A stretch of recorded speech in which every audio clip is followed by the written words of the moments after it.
Elles sont collées ou elles sont... Le hasard,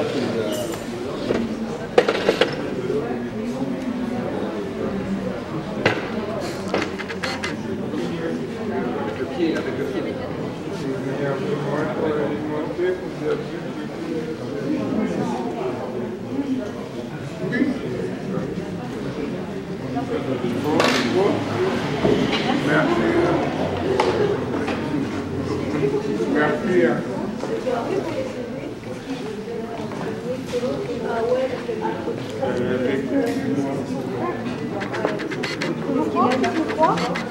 Merci. Qu'est-ce qu'il aime? Il souriait quand même.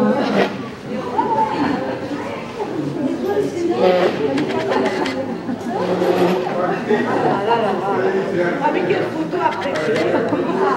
Avec les... Ah, vous avez la main sur le oui, on a fait... Merci. Merci à toi.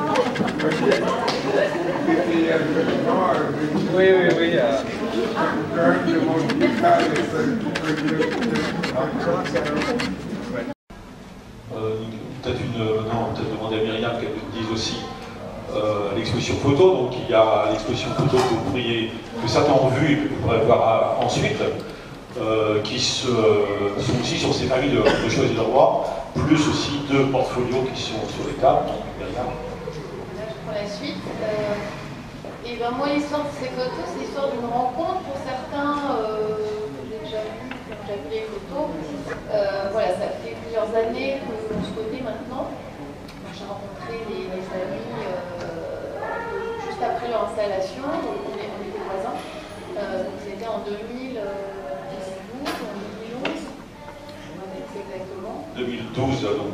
Ça a commencé en 2010, Jean-Luc. Oui, août 2010. Oui, non, je veux dire, c'est par rapport aux photos, enfin, qui sont dans Par rapport à tout à l'heure. Oui. Non, je parlais voilà, du début de leur installation, on était voisins et on s'est rencontrés, on est tombés, voilà. On est tombés les uns sur les autres. En tout cas, moi j'avais très envie de les rencontrer. Surtout les rencontrer avant de les prendre en photo. En fait, au départ, j'ai mis 3 ans pour les prendre en photo. Parce que j'avais envie de les aimer avant de les prendre en photo. Voilà. Donc il y a vraiment quelque chose qui s'est passé, il y a une rencontre humaine tout simplement. Voilà, de voisins avant tout, et puis après autre chose. Et puis, comme c'est mon métier, j'ai envie de les prendre en photo, comme j'ai envie de prendre en photo les gens que j'aime, les gens qui m'intéressent. Et voilà, donc, et puis je continue à les prendre en photo. Mais surtout, on continue à se voir. Et puis, il y a quelques amis avec qui je suis devenue proche. Voilà. On peut dire que c'est des amis, notamment, voilà, Lina, Boro, Cosmine, Dana, des gens qui sont très chers pour moi. Et je suis partie en compagnie cet été, donc avec une des familles qui m'a emmenée chez elle, voilà, dans la maison de la grand-mère qui est restée là-bas. C'était un moment assez fort, et voilà. Donc c'est une vraie rencontre. Puis les photos sont venues naturellement. J'avais envie de les prendre.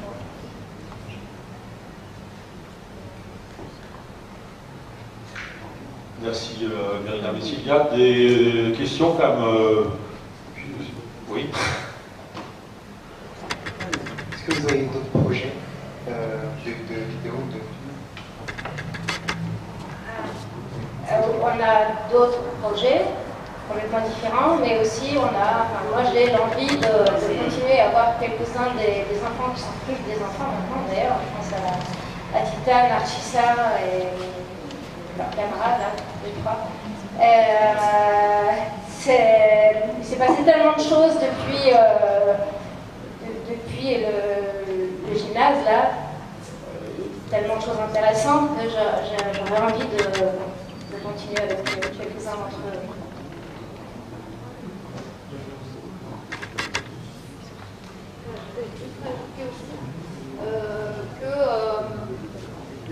Ne rien faire, c'est aussi inhumain. J'ai aussi envie de dire, d'ailleurs, on en parle très bien dans le livre, qui va peut-être être présenté tout à l'heure. J'incite à le lire. Voilà, Premier Riverain, si la question vous intéresse, on en parle très bien, c'est une sorte d'inhumanité dans laquelle nous plonge notre incapacité à réagir. On va faire quelque chose quand même. Donc il y a quelque chose qui nous importe tous dans cette rencontre, dans cette culture qui est pour moi ancestrale. On a tous été nomades, je pense, à un moment donné, même si quasiment toutes ces familles ne le sont pas, ne l'ont jamais été, peu importe, en tout cas, il y a quelque chose qui nous touche tous et qui parle de quelque chose d'enraciné et d'extrêmement ancien. Voilà. J'en profite pour dire qu'effectivement, je fais partie d'un collectif de soutien à Triel. J'avais fait partie d'un autre collectif de soutien à Houille, dans les Yvelines. Et même si j'y consacre moins de temps maintenant, c'est sûr que je ne suis pas arrivée non plus à choisir le roi par hasard. Merci bien. Je vais demander maintenant parce que dans le film, on a revu, je pense que pour beaucoup qui connaissaient avec émotion, Michel, qui avait donc animé ce comité de soutien et qui animait Rome Europe. Donc j'ai demandé à Christiane de nous dire un petit mot sur un événement qui va se passer dans la ville de Choisy-le-Roi vers le 21 novembre.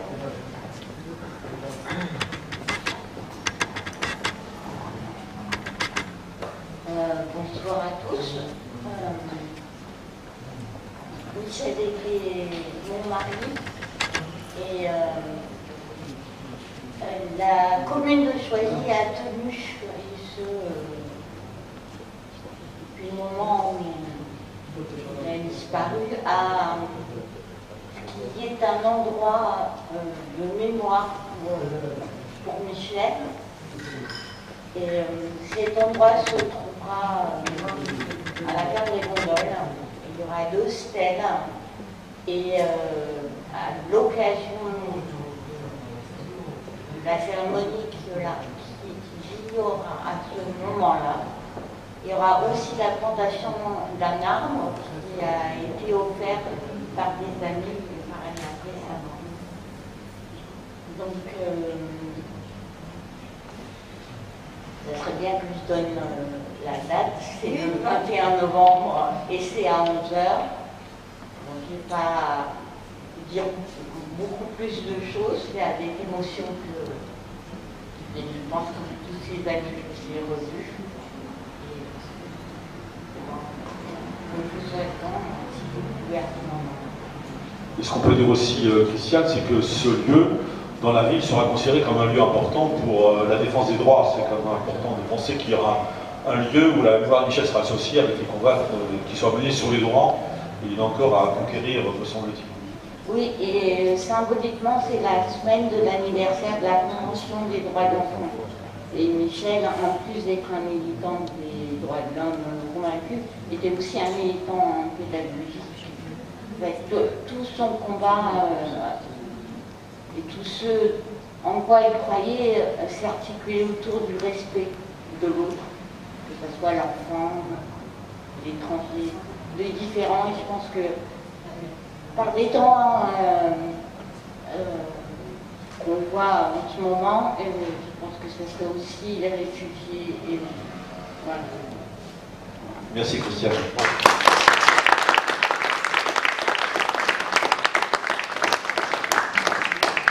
J'ai demandé à Aline, qui anime également Rome Europe, de venir dire quelques mots avant qu'on lance un peu le débat avec les différents intervenants.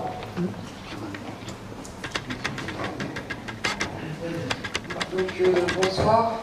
Donc cette rencontre effectivement nous donne l'occasion d'avoir une pensée particulière pour Michel, qui a été un ami de combat, et qui dès le premier jour de l'expulsion a été présent, comme vous l'avez dit dans le film, pour que ces familles puissent intégrer ce projet d'insertion et ne soient plus mises au banc de la société à laquelle ils vivent depuis de longues années. Je vais vous faire un petit bilan de ce qui s'est passé cet été sur Val-de-Marne.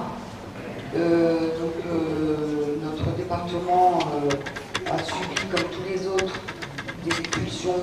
En l'espace de 3 semaines, 5 terrains ont été expulsés, entre le 9 juillet à Ivry et le 4 août à Vitry-sur-Seine, ce qui représente à peu près 700 personnes qui ont été mises donc, dehors, sans aucune, enfin sauf à Ivry, mais il y a des militants d'Ivry dans la salle qui pourront peut-être dans le débat en parler.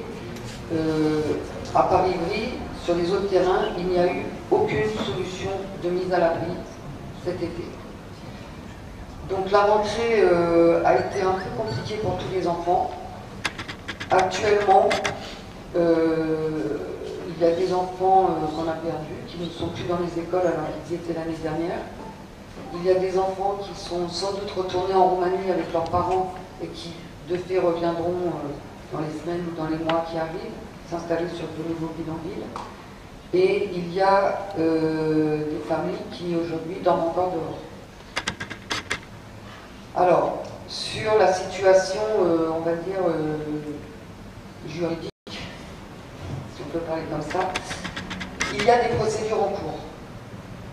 À Rungis, les familles ont décidé d'attaquer le maire devant le tribunal administratif pour avoir un point d'eau. Donc la procédure est engagée et le tribunal rendra sa décision le 23 novembre. Ce bidonville existe depuis 1 an maintenant, et depuis 1 an, il réclame l'eau, il n'arrive pas à avoir. Donc le GISTI a accepté de les conduire devant le tribunal. Il y a peut-être une procédure qui va être engagée par les familles de Créteil, car monsieur le maire de Créteil a refusé le 8 octobre la scolarisation de 7 enfants au prétexte qu'ils ne finiront pas l'année à Créteil puisqu'ils sont expulsés, donc il a choisi de ne pas les inscrire. Donc depuis le 8 octobre, nous sommes en train de mener une bagarre au niveau de la mairie. Le défenseur des droits a été saisi, le CASNAV a été saisi. Là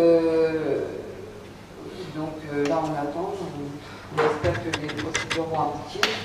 Mais les familles ont décidé, elles, de saisir également le tribunal administratif pour que leurs enfants soient scolarisés. Alors, moi personnellement, je suis assez contente de voir que les familles commencent à revendiquer des droits devant les tribunaux parce que pendant longtemps, elles ont préféré se faire oublier plutôt que de faire reconnaître leurs droits. Alors, il y a 3 expulsions qui sont en cours. Il y en a une à Vitry de 50 personnes qui sont dans un squat. Et là, tous les enfants vont à l'école. Il y a même les collégiens également, les enfants d'âge du collège sont scolarisés. Ils seront mis à la porte le 15 novembre. Donc là, on essaye effectivement avec le collectif de trouver une solution avec la mairie de Vitry. Il y a Rungis qui effectivement a une procédure entamée et il y a Créteil. La procédure va arriver dans les semaines qui arrivent. Alors au niveau de notre collectif, alors je vais être très réductrice parce que sinon on pourrait parler pendant des heures, mais au niveau du collectif en Europe, nous sommes déterminés depuis maintenant longtemps. Et nous continuerons à l'être pour que toutes ces familles puissent avoir leurs droits sociaux et politiques reconnus, de façon à ce qu'ils puissent voter, parce qu'ils ont des droits de vote au niveau local. Ils ont des droits sociaux, le droit à l'accès et le droit à la santé, le droit au logement, le droit au travail. Tout ça, ce sont évidemment des terrains sur lesquels on est présent. Et donc pour finir, moi ce que je pourrais dire, c'est qu'en fait, on ne réclame pas de nouvelles lois. On veut simplement que la loi s'applique. Voilà. Notre combat, il va vers l'application de la loi. Merci Aline. Et ce qu'on peut aussi ajouter à Pascal Aline, c'est que la France est condamnée régulièrement par toutes les cours européennes des droits de l'homme pour le fait de ne pas appliquer une politique qui est la politique qu'on devrait faire, c'est le fait que quand les gens sont là, ils ont effectivement accès à l'école, au travail, à tous les droits dont on a pu parler. Oui. Ce que je vais demander maintenant, je vais demander à Tita de venir avec son papa ici, ainsi que Marie-Claire. Alors Tita, tout à l'heure, on l'a vu dans le film, on l'a vu déjà dans le gymnase, après je crois qu'on l'a vu dans les dessins magiques. Bon, ça serait bien que vous y revenez maintenant. Bonsoir et je vous remercie que vous êtes venus. Et je vous remercie aussi à LG93 parce qu'il m'avait beaucoup aidé. Et à la mairie aussi. Je suis par contre très contente parce que moi je voulais depuis très longtemps aller à l'école. Et puis ma petite aussi elle y va à l'école. Et puis ma mère elle travaille. Mon père aussi. Et on est très contents. Et maintenant aussi j'ai ma maison. Et je suis très contente parce qu'avant j'habitais dans une caravane. Tous les jours la police nous envoyait et tout le temps. Maintenant je suis très contente que j'ai ma maison. Et maintenant on est tranquille. Et je vous remercie à tout le monde.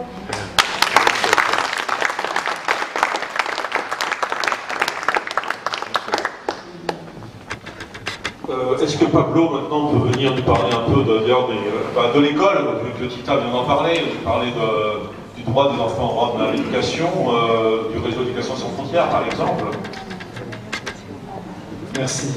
Donc je suis Pablo, je suis enseignant dans le Val-de-Marne, syndicaliste, et l'idée de lancer ce collectif pour le droit des enfants roms à l'éducation est venue de Michel. C'est Michel qui m'a dit, mais ce que vous faites avec le réseau Éducation sans frontières, vous pourrez le faire aussi sur les enfants roms, sur leur droit à la scolarité, etc.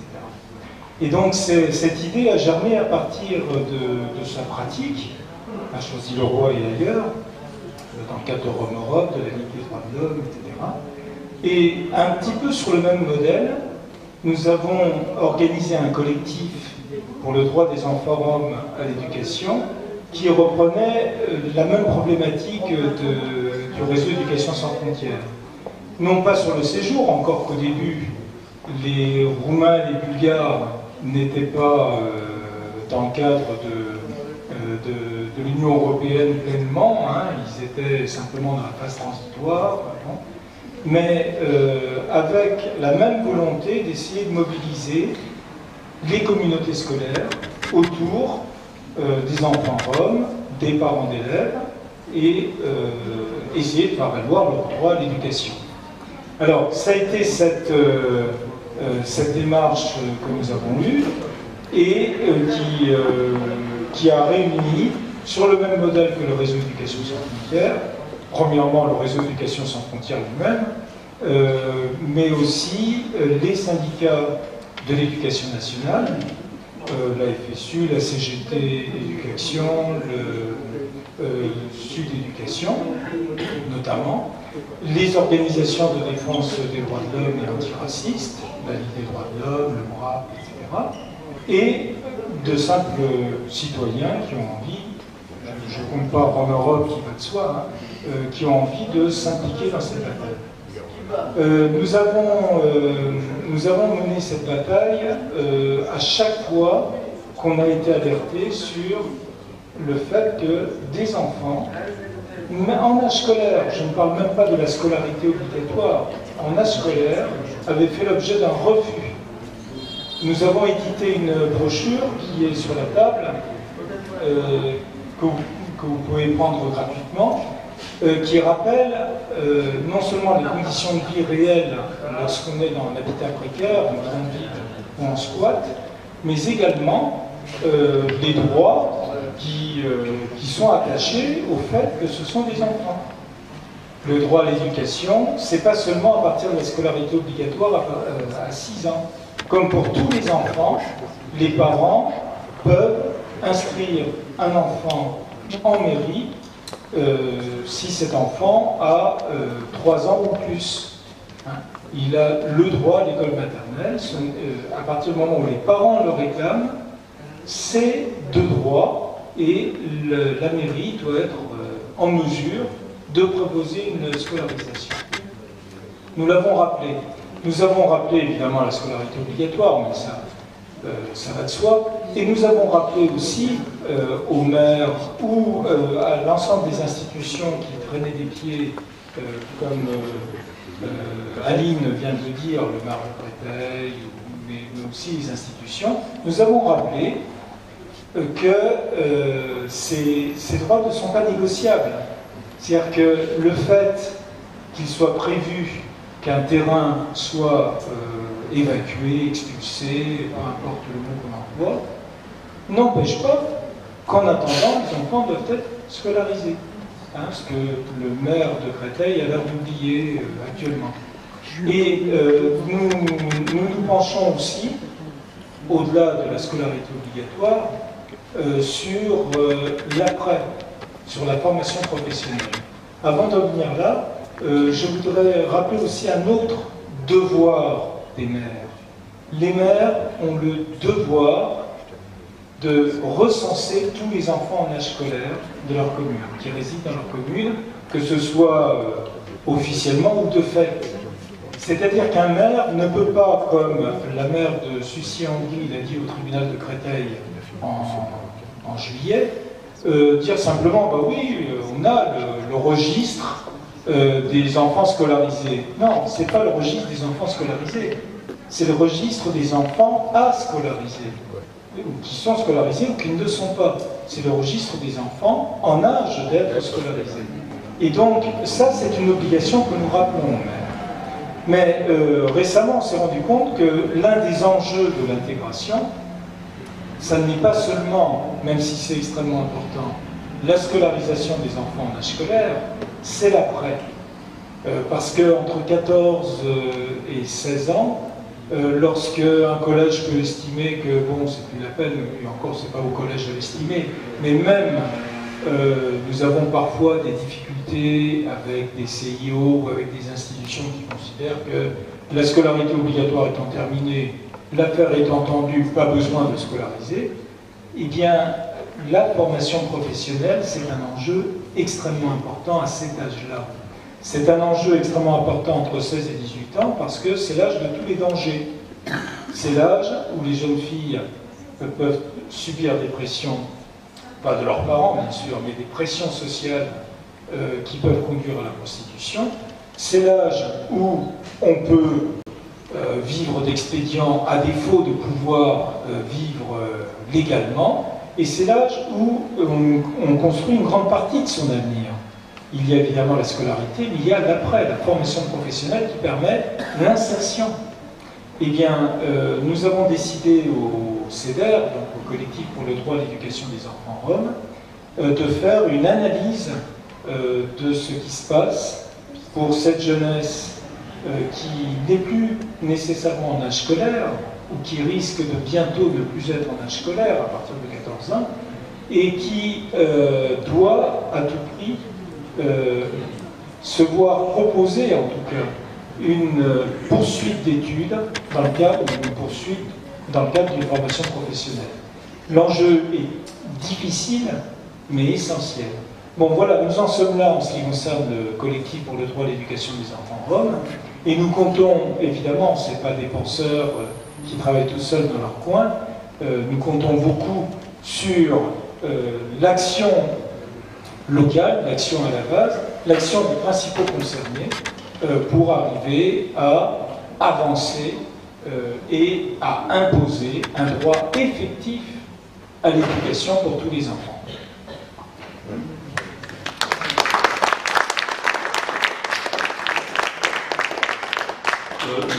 à Pablo. Est-ce qu'on peut savoir, par rapport au nombre d'enfants roms qui sont en France, combien au niveau scolarisation sont ou ne sont pas scolarisés? Alors, on le saurait mieux si tous les maires faisaient leur travail, et notamment ce qu'exige le Code de l'éducation dans l'article, je crois que c'est L213, 11, 6e, je crois que c'est ça. Bon. Mais en tout cas, les maires ont l'obligation de recenser les enfants en âge scolaire qui ne sont pas scolarisés. On le saurait mieux. Mais l'UNICEF a elle-même établi une évaluation il n'y a pas si longtemps. Elle ne parlait pas d'enfants roms, puisque les enfants roms n'ont pas de statistiques ethniques. Et c'est heureux, on pourra en discuter. Mais en tout cas, les enfants en habitat précaire, en bidonville, c'est pas minimum centaines et probablement par milliers que certains sont privés de scolarité. Alors je ne sais pas si, je l'avais cité il n'y a pas très longtemps, je ne sais pas si quelqu'un a gardé le souvenir des chiffres énoncés par l'UNICEF en juillet, je crois que c'est mais il était déjà assez éloquent, et à lui seul, c'est une condamnation de la politique française en la matière.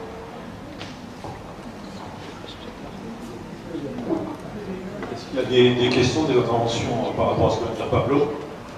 Oui, juste une précision. Le préfet Carencourt, qui est donc le préfet de France, a avancé le chiffre de 20% pour les enfants en bidonville.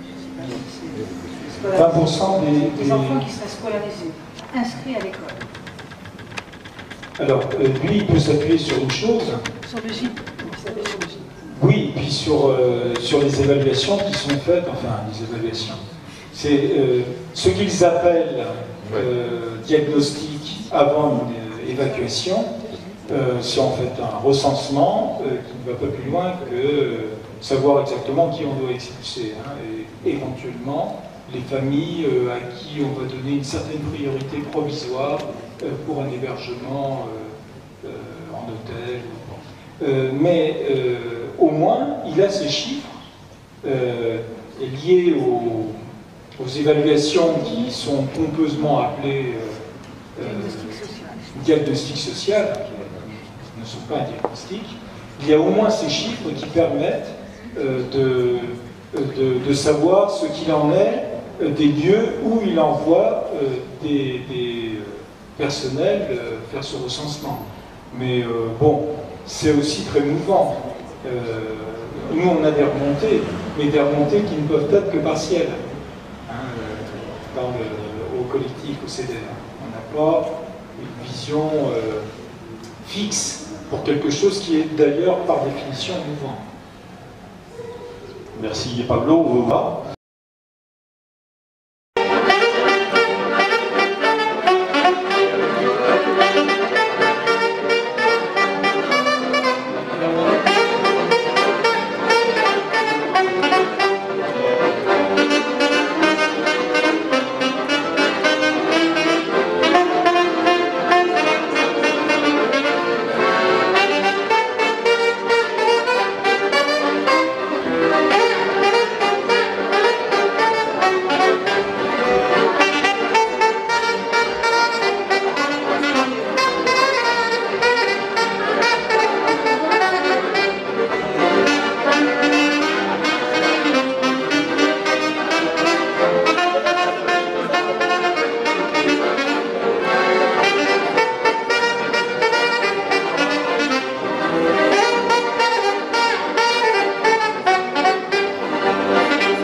que